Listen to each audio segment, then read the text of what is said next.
next home in Japan takes us to the other side of Tokyo, to the coastal backwater of Itsukogen. Japan's population is rapidly aging. More than a quarter are over 65, so now people are beginning to think of inventive ways of making old age something to look forward to. The house we're going to see is far from the conventional notion of a retirement home. Its wooded hillside location has forced us to ditch the car and to find the house on foot. This is a completely different way of entering a home for elderly people, isn't it? It is, because we'd never ever do this normally, would we? Because it's difficult terrain. It's as if at a certain age you're suddenly not interested in any of the beauty of life or the magic. That's right, or you're told you're not allowed to. See, I've never seen a place that has a roof, anything like that. It's a bit like pencils sticking up in the air, isn't it? It is, sharpened pencils, yeah.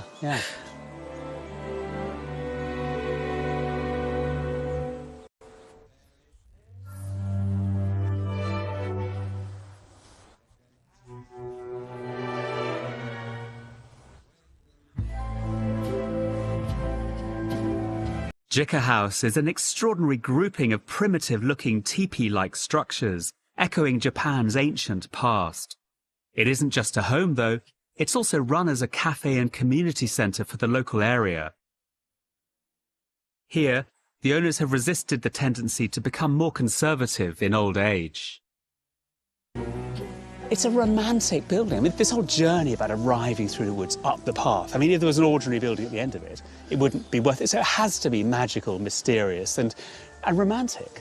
It's a fairy tale. It is. It's like something from Hans Christian Andersen. You almost expect there to be a little goblin or a witch living in there who, if you don't behave well, will put you in a cage and feed you until you're so fat you can't move. But what's Let's interesting... hope. The 5 pods with their conical wooden roofs seem almost boat-like in construction. Reminiscent of a hobbit house, I wouldn't be surprised to see Bilbo Baggins inside, clipping his enormous toenails. I mean, this little arched doorway. Perfectly Carolyn Quentin size. It could be made for me, couldn't it? It could, yeah. And this is a wonderful little courtyard. I mean, it's so cute, so pretty, with a view out to the ocean.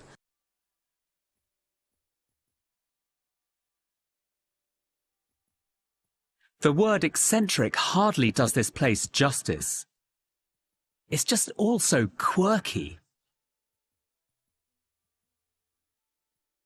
Sitting on this plateau in the woods, the challenge was to build an interesting home that could also be a sociable meeting place.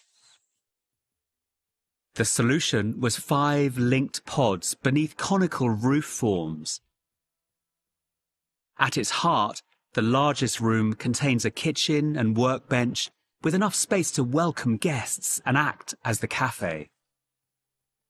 2 pairs of rooms either side provide bedrooms, a work and preparation space, and a bathhouse at the far end.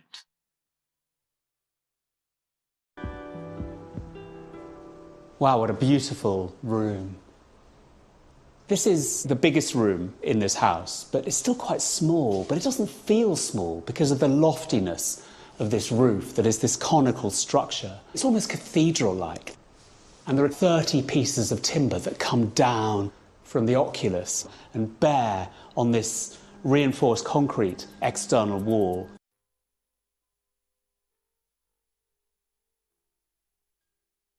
The concrete that's used for the walls throughout the house is still visible here. So you've got this wonderful industrial finish, but then cut deep in are these gorgeous arches.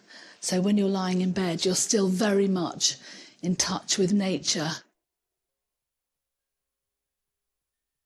With their teepee-like quality, the warmth of these insulated timber roofs, reminders of the natural world, and the quirky decorative touches and eclectic furniture all go to make this a cosy environment. And here is a bath.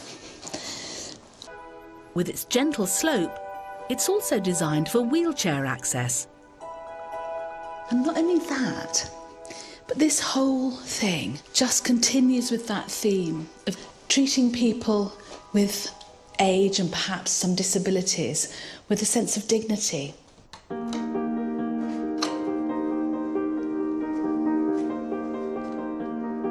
This is an extraordinary set of spaces linked together by a series of unusual shapes, curves and angles.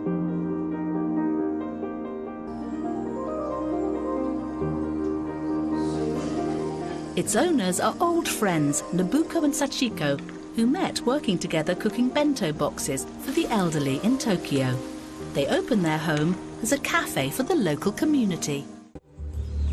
So your son, when you bought this land, how old was he? Maybe 12 years old or more. But now he's grown up and he's an architect. Yes. As an architect, building your first house is important. Building it for your mother comes with added pressure, so I need to find out why this. She never wanted a statement. She just wanted a place where people can gather and feel at home. You can gather and feel at home in a normal suburban Japanese house. Yes. This is not a normal suburban Japanese house like I've seen. She wanted many people from many different backgrounds. So rather than like a traditional Japanese house or like a Western house, it naturally became this primitive gathering space, like the houses from the Stone Age, where people gather around the fire. But you were really young when she asked you to do this, were you not? I think I was still in school, and she told me about her dream, and she said that at one point in her life she was going to do it. So I always had that sense that I was going to do this mother's house. So I had to do it right. So it was a tough one. At present, only Sachiko lives here. The plan is that on retirement they'll live here together. For now, though, the cafe is a social hub and helps bring the local community together. How do you say it's a beautiful building in Japanese? 綺麗な建物。きれい。建物。建物。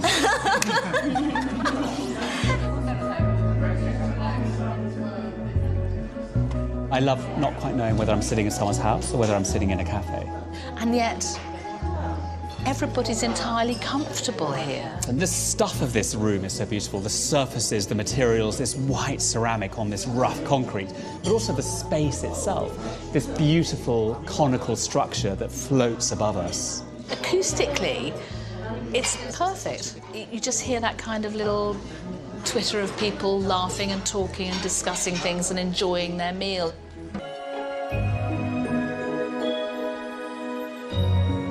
A decent cup of tea with a chum is always a recipe for happiness. And with the added ingredient of enchanting architecture, this story is destined for a happy ending. It's like something from a fairy tale. It's also kirena tatemono. Hi, yes, it is a beautiful house.